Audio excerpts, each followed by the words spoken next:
Hello, powerful one. Welcome to this edition of Inner Growth with Osezwa Elimi. Hey, today I would love to ask you a question. What are you eating? That is the question. Very simple, right? What on God's earth are you eating? Or should I say, what in heaven's name are you eating? See, there is a saying that you are what you eat. Who are you? If you have a life, a nature that you want to change, and you are doing your best to make that change, and it isn't working, the question to answer is, what are you eating? The things you consume determine your life and its outcome. You see, I am aware that you are putting in your best. You go to work from morning till night, Monday to Friday, sometimes Monday to Saturday. Some of you do Monday to Sunday, or even Sunday to Sunday. You try to give your family the very best that you can give. You try to give yourself the very best of lift in the things that you do, because you know that you deserve a better life. I understand it. But you see, the life that you want would be much easier if you are discriminatory. That is, if you are selective of the things that you allow to make their way into you. Until anything makes its way into you, you still have control. But when it has gone into you, your control is greatly limited, if not zero.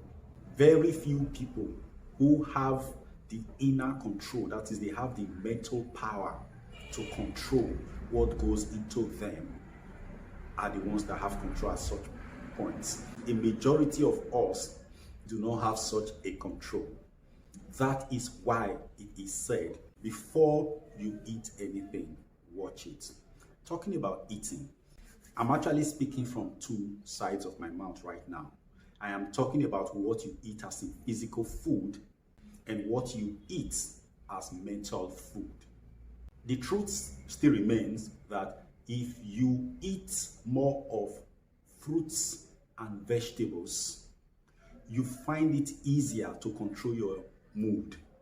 You find it easier to control your emotions, because you are much happier when you eat these things. Now, this is it. Don't take my word for it. Go try it out. Take 2 days, just 2 days. Eat nothing but fruits and vegetables. I will not advise you to mix fruits with vegetables. This means you have to know the difference between fruits and vegetables. Eat fruits on an empty stomach.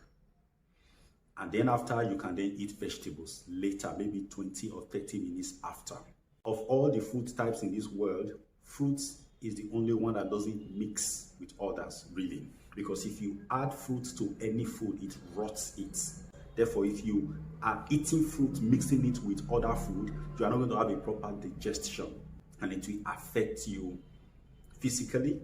It will also affect you psychologically. When you have so much gas in your system, you know that you become restless. The physical food that you eat affects your person, and also goes as much as possible to affect your personality. You might say that the food a human being eats does not have impact upon them. It's not true. But the reality is that it will create a disturbance on your mind. A friend of mine posted a video in his story today, and there was this gentleman who is said to really feed himself well. He had a plate of beans. Oh, lovely beans. We love beans, don't we? Yeah. Plate of beans cooked with palm oil. He had gari, dry gari, and then he added some sugar and salt, and then with some ice blocks. Then on another plate, a bowl of plate, he has some cowhide delicacy in there. And while doing all of these things, he's singing this song, "My God is a fat burner." and he will do it for me. So it's like saying, I don't have control over my appetites. But you see, I have a God who has my back. As I'm eating this food, he will make sure that the consequences of my eating this food do not affect me. And the issue of cholesterol actually came up in my chat with my friend. And I told him, the problem with this guy is not the beans or the palm oil. There was a time they said palm oil was bad in cholesterol, but later we realized that palm oil actually helps you manage cholesterol. That palm oil actually burns kidney stone. They even said you can take a spoonful of it morning and evening if you have kidney stone or to prevent kidney stone. Palm oil is that healthy. Science has, from time to time, corrected its errors. So palm oil is not the problem. It's not a cholesterol problem. The beans is not the cholesterol problem. It's not the source of cholesterol problem. The gari neither. Okay? When you may be having the issue may be in sugar. All right?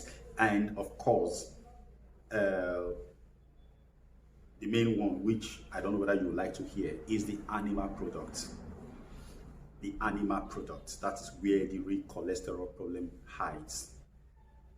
If you want to avoid cholesterol, is to avoid animal products and stay 100% on plant-based food if you can. But if you cannot, well, do what you think is good for you. Nobody's going to dictate anything to you. I'm not in the class of certain group of people who are militant about food types. They are insistent that you shouldn't kill animals, that you should not eat animals, and that you should eat plants. But in the process, they themselves are antagonizing people. The violence you are trying to fight against on animals, you are putting it on your fellow man. That's why I don't get it. You have no right to judge any person. You have no right to judge any person's culinary choice. They are free to do whatever they want to do. But this is it. If you really want to have that mental balance, if you really want to have that control over your emotions, if you really want to be able to do less work controlling how you feel, then you should stay on 100% plant-based food. You see, the mood in the food that you eat affects you also. It's a transference. It's not just eating the flesh alone. You eat that flesh, whatever psychological state that animal was at the time it was extinguished will be transferred to you. Most of the moods that you swing into from time to time are not actually coming from noticeable occurrences around you. Sometimes you just eat, realize that your mood is changed. One of such sources is the content, the animal that you have eaten. I don't think any animal is in a happy state when it is being killed. All those animals go through depression. They go through anger, they go through rage, they get to depression, and they succumb into self-apathy, and then they die. All those stages become part of what you eat. But as for the plant that you eat, they don't have your psychological makeup. They don't feel as you feel. They don't think as you think. Therefore, that level of moodiness does not exist. What you eat in plants is pure water, and it is a beauty, clean, decent food. It's clean food, so it's not a problem for you.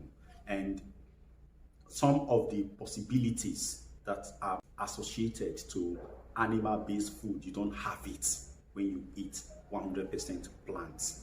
The second part is to watch the time of the day you eat your food. Like my master once wrote in one of his books, Crown of Life, he said, you shouldn't really be eating once the sun is down, because there is an energy of the moon and there is the energy of the sun. The energy of the sun has the capacity to break down food. But the energy of the moon is to now begin to use the food to build your body. So at night, when the sun is down, that is the time your body starts working with the food that you have eaten. So it is not the right time to start ingesting, start adding more food into your system. The next thing is the psychological food. The food that your mind feeds on. Mind feeds on data, feeds on information. if you are listening to criticisms, if you are listening to bad news, of course, your mood will be rank because you are taking in information that is negative. If you are watching content that disturb your mind, that give you emotional disturbance, especially when they are not resolved, your mind will go in that direction because the mind does not know the difference between play and reality. It is what comes to it that it picks. This is why I keep wondering whether Nigerian political leaders even care about the society that they claim to be building. Life entrusts the Nigerian spaces to them to manage, to build. But in the name of politics, they are hitting up the systems, saying all kinds of things that will give depression, that will give fear, that will give anxiety to the people, all because they are interested in garnering votes. I have said that decent politics is separating between partisan politics and national development. There are two things, but in this country, I have seen that the politicians do not all of them, due respect to the good ones amongst them. I may not know you, but thank you. But the rest of them, the ruffle, if I want to use that word, the ruffle politicians who are to gain at the expense of the masses are a major problem. Somebody actually came on air a few days ago and said that in spite of the sad times we are living in, that the Super Eagles eventually won. Imagine communicating something positive with a background, a backdrop of negativity. So you are making people feel that Nigeria is passing through hard time. When you communicate such things to people, it sticks into their mind. It begins to run their mood and their intention. That is why you see most investors are pulling money out of the system. They are holding back because they feel that the system is not ripe for investment. It's not safe for investment. Like I said in one of my videos, this situation has been going on since I was a boy. And when is it going to end? People keep having a reason why they cannot invest. But I will say to you, like I do, like I advise people to do, stay away from the news. Just stay away. Be selective. And when you have to listen to the news, please listen to the news with your mind fully alert. Don't listen to news when you feel tired and drowsy. Don't ever attend to the news while you are dozing off, because there the information will just be seeping into your subconscious gateway unattended to. They become automatic programs that will run your life. And some have hatred for Nigeria, some have indifference for it, some see the country as substandard and everything. Where is it coming from? It is coming from the news they have been swallowing over the ages. A lot of the feelings we have about ourselves that are negative, we are not even aware of them. They are at the background because the programs that constitute these moods, these emotions, they are not perceptible. They are subtle. So I beg you, watch what you eat materially, then watch what you eat psychologically, because your beliefs are the food for your mind. The mind cannot do without data. That is the whole thing. Your mind cannot do without data. But when you are picking data, selectively pick. When you are reading books, watching content, selectively be alert, be open when you are picking all these things. Because if you don't, your life will be run by the sentiments of others. Let your life be in your hands. Watch what you eat. Watch where you go. Be alert each time you encounter a discussion situation. And when food is brought to you, physical food you want to eat, whether it is plant-based food or animal-based food or a mixture, be alert. Be aware of what you are eating. Be aware of it. Focus on it. Because again, besides the content of the food, there is also the mood of the cook that is also in the food. Ensure that your energy goes into that food by way of gratitude to dispel all kinds of negativity. Don't rush over, oh, bless for Christ's sake, amen. No, focus on that food and send in your energy. Bless everybody in the value chain and be grateful for the food. And then you can then settle down to eat it. It will neutralize all negativity. What dispels negativity is your consciousness. If your consciousness lights on any negativity, it will dissolve it.